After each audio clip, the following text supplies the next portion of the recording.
I am here to talk with the director, Atsushi Funahashi. So hello to Tokyo. Hello, hello, Helsinki. I see that your daughter also joined the meeting. So what is your name? My name is Uta. Uta, Uta. nice to meet you, Uta. Okay, so just by talking a little bit about your background, I know you basically from your 2011 film Nuclear Nation, which was depicting the aftermath of Fukushima Daiichi nuclear disaster. And Mhm. you have made a lot of like documentaries. So why is kind of like documentary style filmmaking important to you? Or can you talk about a little bit of your way to filmmaking? I actually did both. I used to study the filmmaking in New York City between 1997 till 2007, and then that's when the 9/11 happened in New York City, and I was filming a fiction film back then in New York, but all of a sudden this 9/11 thing happened. So all of a sudden, like it's actually all you do as a filmmaker is related with this terrorist attack. You know, if you remember back then, the all the contexts like it are like it's people are discussing about the 9/11 or this paradigm shift between the America against the Middle East and the it's and all those topics are like as if like it's you cannot make any films other than that. And it was huge change for me in my filmmaking career, and all of a sudden like I had to start making documentaries too. Mm. So that's how it started and happened. But it's so since then like I've been making the fiction films as well as documentary films. And then I moved my kind of my place from the New York City to Tokyo in 2007. Then March 11 disaster, triple disaster, the earthquake and the tsunami and nuclear disaster happened in 2011, and that's where I was too. So like I was the rare filmmaker experienced 9/11 and March 11.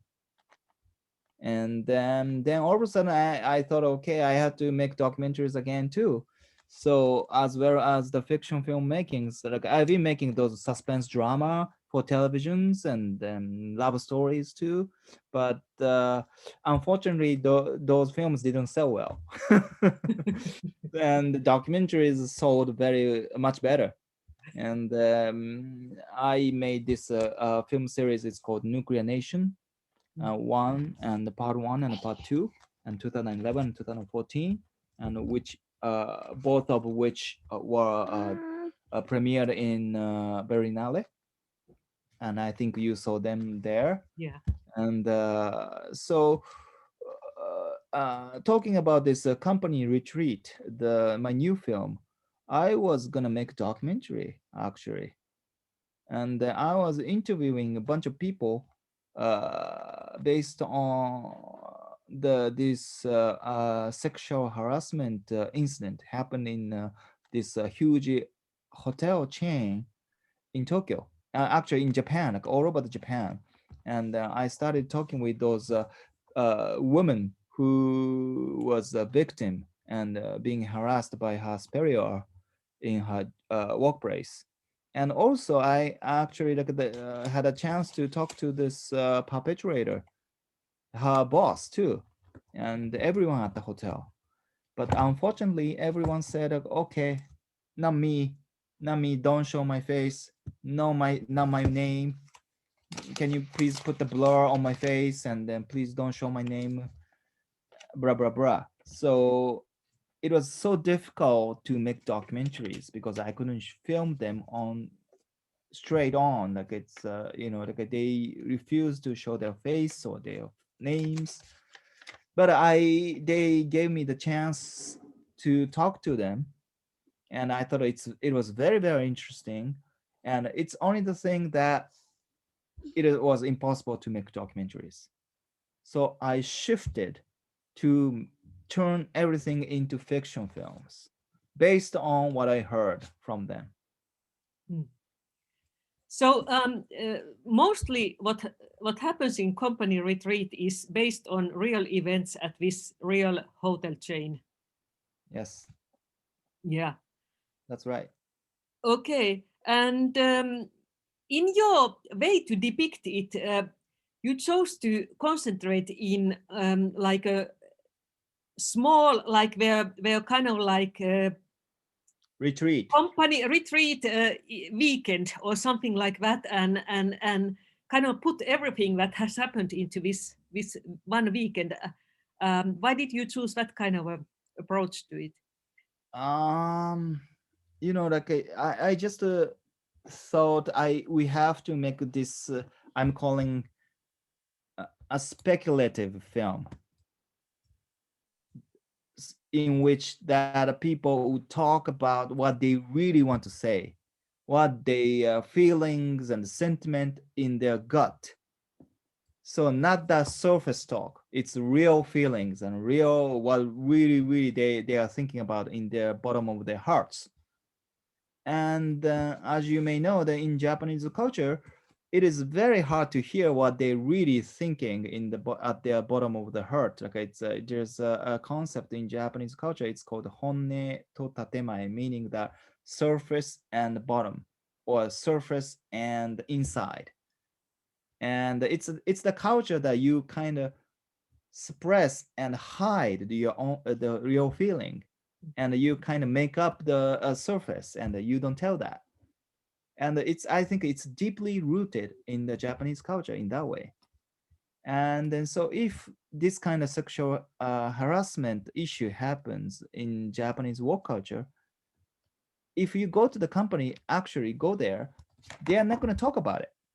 They refuse to talk about it unless they are in the secure environment, which I established when I interviewed them. Like I asked them to go out of their hotel, and they go out of the company place, and then I invited to some cafe or some outside place so they feel safe. Nobody's listening to them, so they can talk whatever they want.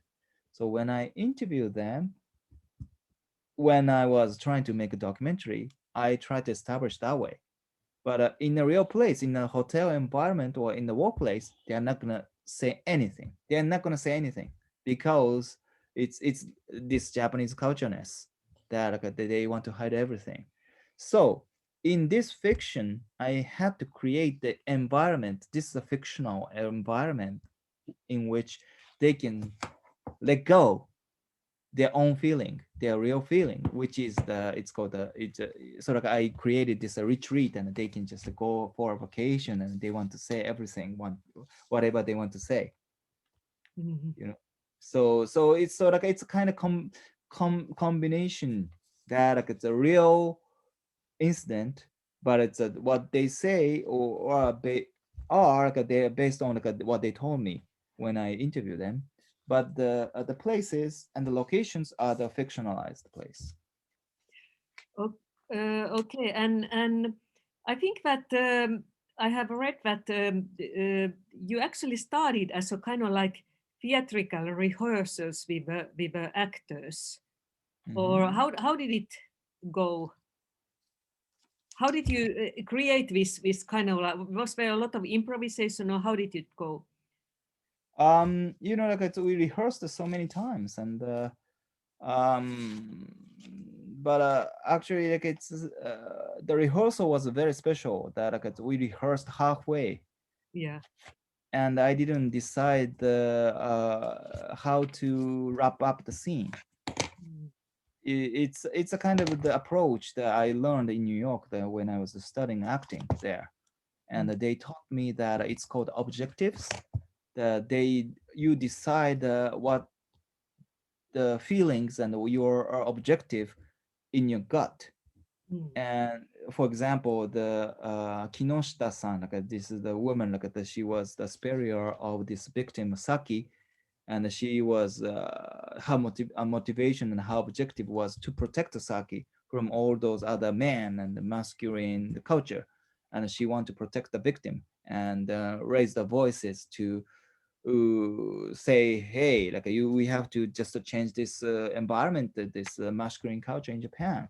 So that's how objective, Yeah. for example. So like I set us, I set up those the kind of objective for each characters, so they know what they really really want in their gut, so they speak out in their own words. Mhm. Interesting way to Yes. make a film. Or Yeah, yeah. So like it's a kind of halfway it's improvisation, and halfway it's kind of the setup, and halfway the fictionalized, I would Mhm. say. Yes, and the issues that you depict, like we can see those everywhere. Certainly, these kinds of like sexual harassment, and there's another issue which is online bullying. She's a victim. Saki is a victim of online bullying. Those exist in Japan or Finland or America, any country. So um, how is the kind of this kind of sexual harassment, and maybe after Me Too movement, like talked about in Japan? Like it's the interestingly, like it's 2 weeks ago, at the end of the March, like it's the latest gender equality ranking was announced by this World Economic Forum, which is like it's they are organizing all those like Davos meetings in Switzerland all the time, and they released newest ranking, and Japan is ranked 120th. Last year it was 121, and So you and raised this one. year is 120. Like it's a day, but it's still like it's so low among the developed countries. Actually, among the 25 developed countries, like Japan is the lowest. So we don't know what we are supposed to do. I mean, like it's so difficult situation, and the one thing that I wanted to say is that I'm a man. I'm in this masculine culture, so I have to admit that I think it's maybe I may have to have the unconscious bias that I may have to I may I may have the bias. So that's why like that's the part of the reason that I need to have the female point of views.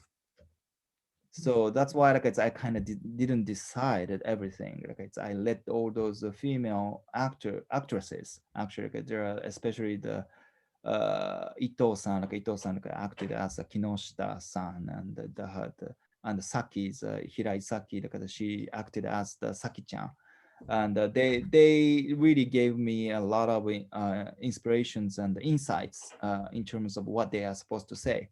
So I try to combine my point of views as well as this female point of views, then kind of mixed together. So I'm calling this film as a debate film. You know, I don't decide what all those discussions go. Actually, it's kind of we don't. I didn't know where to go actually. So I kind of half decided that I decided agendas, but I didn't know where to go. And I filmed this discussion and without knowing where it's going, and it as if it's a documentary. Mhm.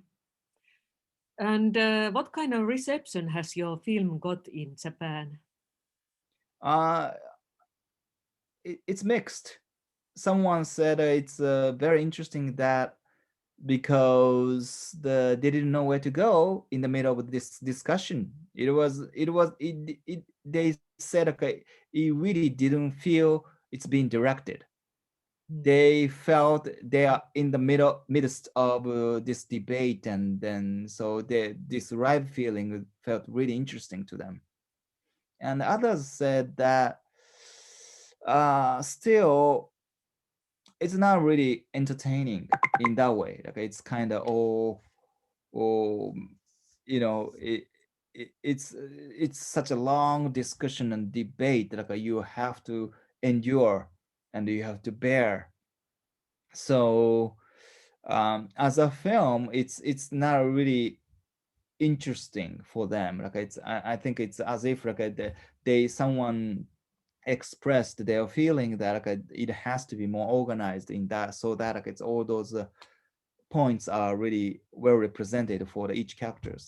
Mm. Yes, I would agree with that. Okay, because this is a debate film, so it kind of took long time for the characters to let out what they really wanted to say. It takes time for them to, but I think it's for me it's enhancing those real feeling that like, because sometimes it takes time for you to really um figure out what you really want to say or what you really are feeling at your bottom of your heart, you know. Mm. Yes.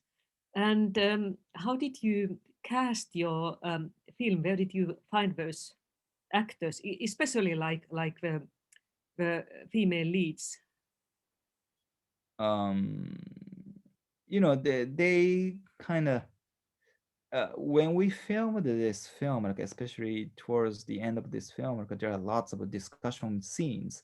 Like it was like the 2 hour one take Mm. straight, and then nowadays like you can film like a 2 hours or 3 hours with one SD card, and so you can film long take, and then and the discussion scene at the very end of the film, like actually we didn't stop for 2 hours, and they keep discussing so long time. So when I said cut, they were like so exhausted. They told me that like they just let out everything they wanted to say, or they are all feelings like they, because like you really have to challenge the man in front of them. Because one, like it's a film, so like they didn't want to get defeated, and two, as a women, like they didn't want to be, kind of um, the persuaded by those masculine, those rhetorics.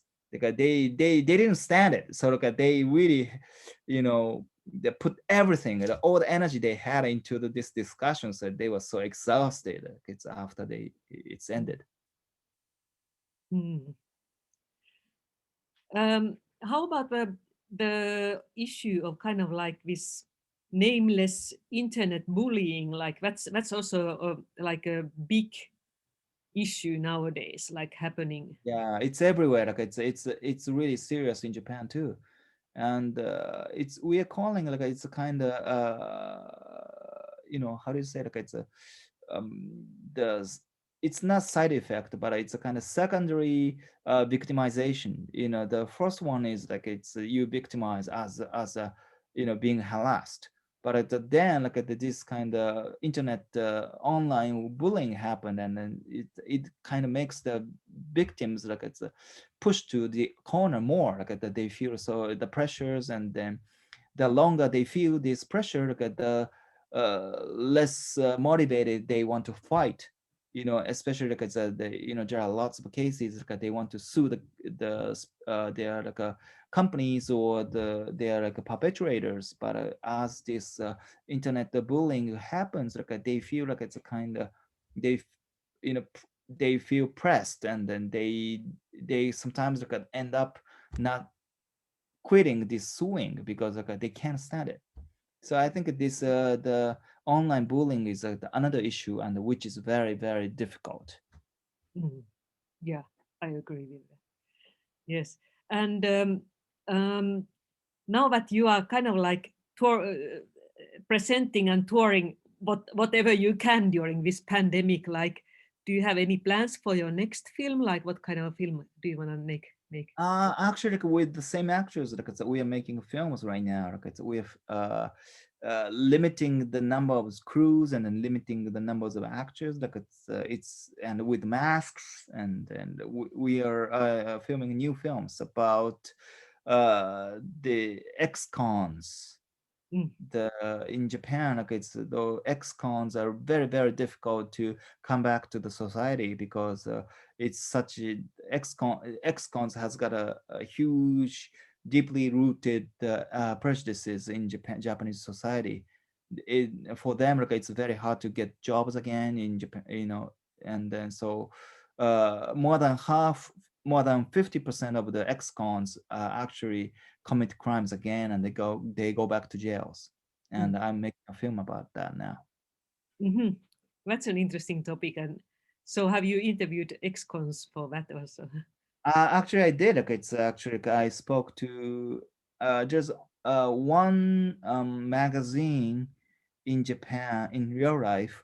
That it's a magazine for the ex-con recruit. Mm.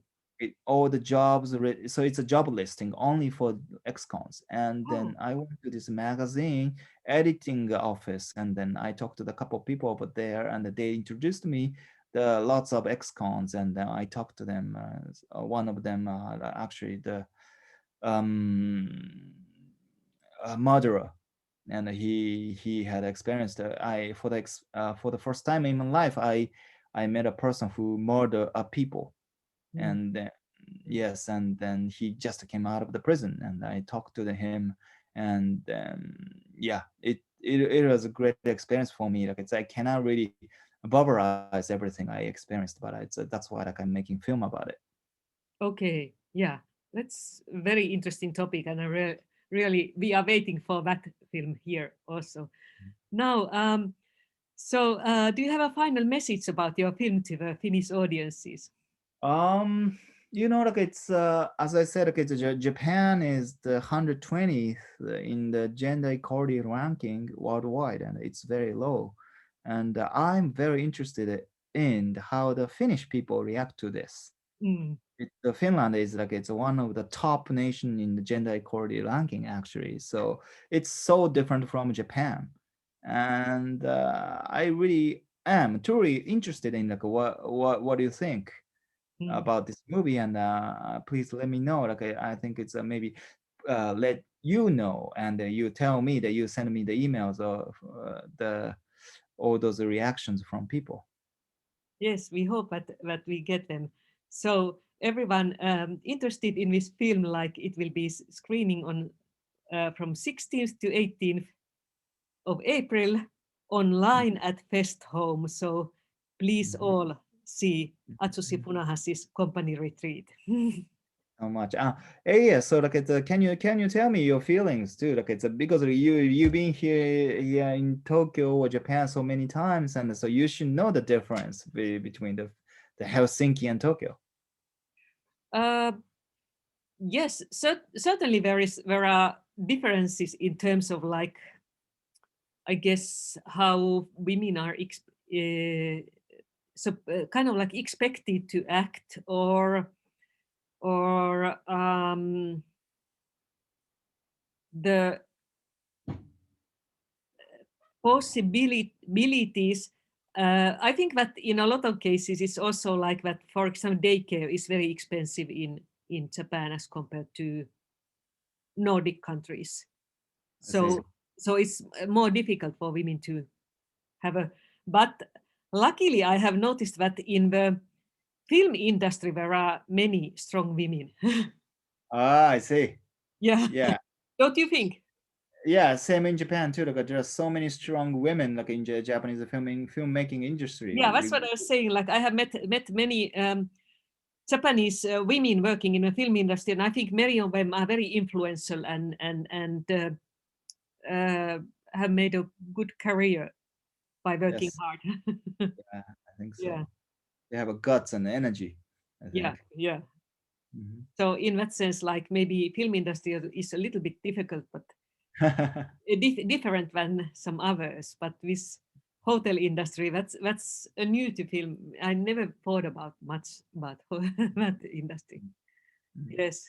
So thank you very much. I will now stop. Is about this how much our society can tolerate people's weakness and ignorance. Like, it's as you saw in the movie, like it's everybody's talking about like what they think and the logic and the rhetoric they are thinking of, and no one is perfect. you know everyone is imperfect. Mm, So everybody wants has got a different point of view, and they say, okay, I'm right and you're wrong, and I'm right and you are wrong, and then different person has got a different perspectives. But somehow like, we have to tolerate the each other's weakness, and then we have to push through that. We have to find a happy medium that no one's get hurt.